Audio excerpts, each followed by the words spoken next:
yesterday when we got the word that Chase, Shelvin, McClendon Chase and Shelvin were opting out, McClendon was transferring, we shared these numbers with you. Shay Dixon of Go247 tweeted them that LSU going into the day had 73 scholarship players. You lose those 3 down to 70. Remember, you can have 85 scholarship guys on your roster. It's 70. That's the byproduct of losing 14 guys to the draft, 6 more that signed as undrafted free agents, 20 guys from last year on NFL rosters, and then what happens every year with your guys that transfer. We've seen that with Jamal Pettigrew and Justin Thomas and now TK McClendon, and then you've had your opt-outs as well, and you look up and you go, where's the depth? But Ed Orgeron, still not blinking. Guys are going to opt out for different reasons. That's the time we're living in. But you know what? We have guys that are going to step up. There are some opportunities for new guys to come in, and we have a good roster that can handle that. Obviously, I don't want anybody else to opt out. I wish that might be the last one, hopefully, but it may not be, but we got to deal with it. Ed Orgeron did say that there are 2 more players that are considering not playing. He did not name them, but in the name of disclosure, he did say that 2 more are considering, and he hopes they stick around. How they fill those spots, still a possibility that they could add transfers, something Ed Orgeron restated today. Yes, we're always looking for players. We're looking at players right now, obviously. We have some needs. We had a needed cornerback, but that was the only initial that we have. In order for us to sign people, we have to have initials. So that was the last initial scholarship that we have, and we're looking for a cornerback. And I think we're going to use it on a cornerback, and it should be happening soon. So LSU's got a guy targeted. We talked about it on the show with Billy Embody. There's a transfer out there that a lot of people have already discussed that it's looking like LSU will be able to add and may not count toward last year's class. So a lot of that's just dotting I's, crossing T's, and we'll talk about it if and when that does in fact happen. But obviously 2 positions now have been affected by massive defections. You had the Blitnikoff Award winner, and you had a guy that's a projected first-round draft pick on the defensive line. First, here's Orgeron talking about the receiver position now without Jefferson and Chase. That's what we discussed. I mean, if there's any position that could take that, would be the wide receivers and the defensive line, because we had a lot of depth there. And a guy that a lot of people don't talk about is a great player is Terence Marshall.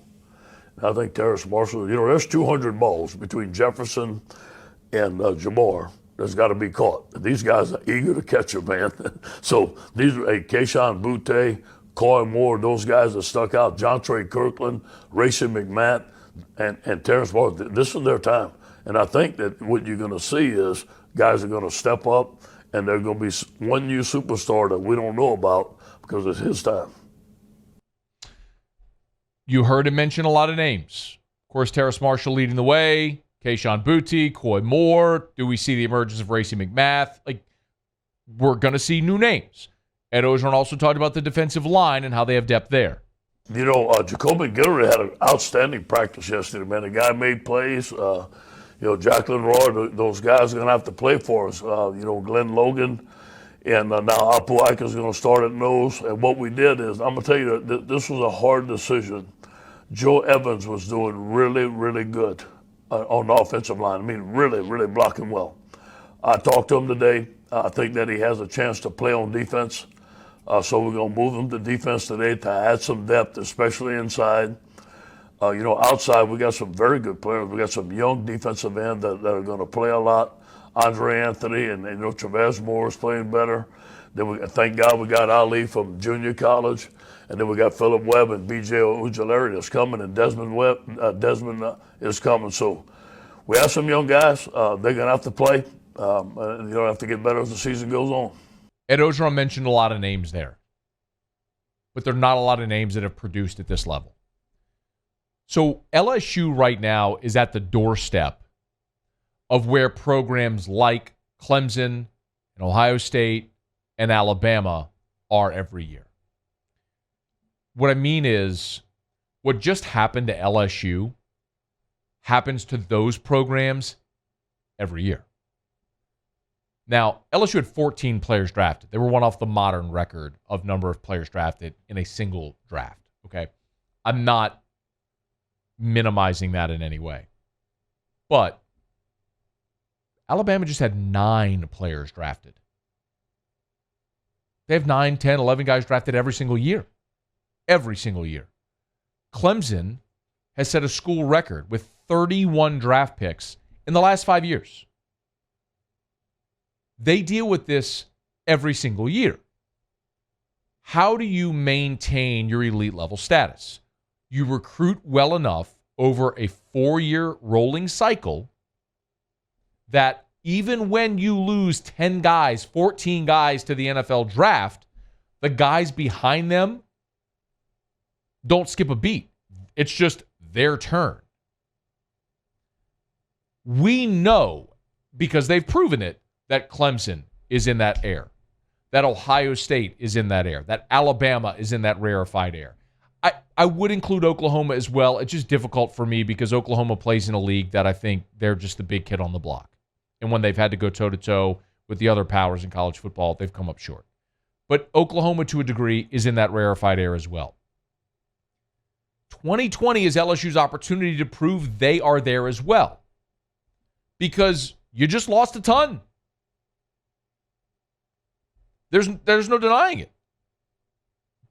But whenever you do this exercise, there's reason to really be excited about LSU's first 22.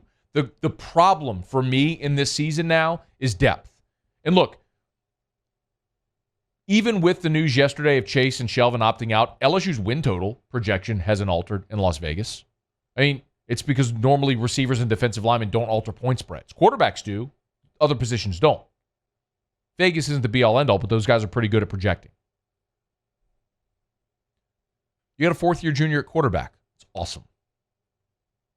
He's backed up by 2 true freshmen. Not awesome.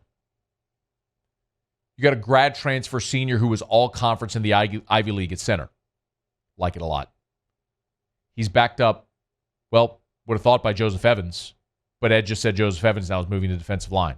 So I don't even know who the backup center is. But it's going to be someone who's never taken a snap.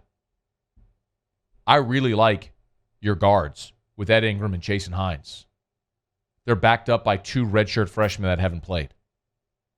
I like Dare Rosenthal and Austin Deculus, who have played a lot of football. They're backed up by 2 true freshmen that haven't played at all. I really like Teres Marshall. I think he's a dynamic number 1. Guy had 13 receiving touchdowns a year ago. We roll that off the tongue like it's like, guy had 13 receiving touchdowns a year ago, and he was 3rd on the team. I love him as a dynamic number 1. And Racey McMath is a 2. Could be really good. 6'3" senior is waiting his turn. And then somebody, 5-star, Kayshawn Boutte, could be that guy. Or Coy Moore. Maybe it's Trey Palmer. Like, as your 3rd wide receiver, it's pretty good. But, man, I'd prefer to have Jamar Chase, Terrace Marshall as your 2, and then that 6'3" senior as your 3, and then you got a 5-star sitting on the bench going, when's it going to be my turn? That first unit looks really good. The depth is the giant question mark. Defense, same question. Same issue. I loved the idea of having Tyler Shelvin and Glenn Logan as your starters on the inside, backed up by Apuaika and maybe Jacobian Guillory, Jaquelin Roy. Now, with Shelvin out, it's Logan and Ika, and your backups are 2 true freshmen. I think you're set at linebacker, and we've talked plenty about the secondary, and LSU always has really talented guys, but your first 2 safeties are Todd Harris and Maurice Hampton. Your next safety is Jordan Tolles, who's a freshman. Cam Lewis transferred. And Kerry Vincent opted out. Your front line is your first 22 could put up against anybody's first 22 in the country. The depth is where you have a problem now. When you lose Justin Thomas and TK McClendon and then Tyler Shelvin on top of it.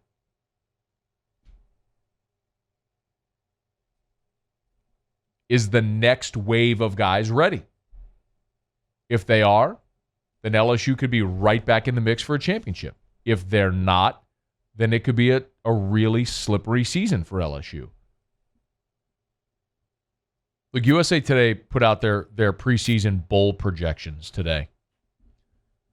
And you got to keep in mind, no Big Ten, no Pac-12, obviously, so this is going to look different than it might in a normal year. But they project college football playoff semifinals, Alabama, Oklahoma, Clemson, Georgia. They got Alabama and Clemson playing for the championship. No big surprise. But they got LSU in the Peach Bowl against Virginia Tech. That's a New Year's 6 game, one of the access games. They also have Texas A&M and Florida in New Year's 6 games as well, but that's because you have two conferences not playing. But anyway, that should be the basement for LSU's program. New Year's 6 should be the basement for LSU's program. And I understand this is a weird year, but if your basement is New Year's 6 and the ceiling is get into the playoff, give yourself a chance to win a national championship, now you are in that rarefied air with Clemson and Ohio State and Bama, etc. This will be the telltale year. Hey, thanks so much for watching. Please leave your comments. I love to interact, and be sure to hit the red subscribe button below.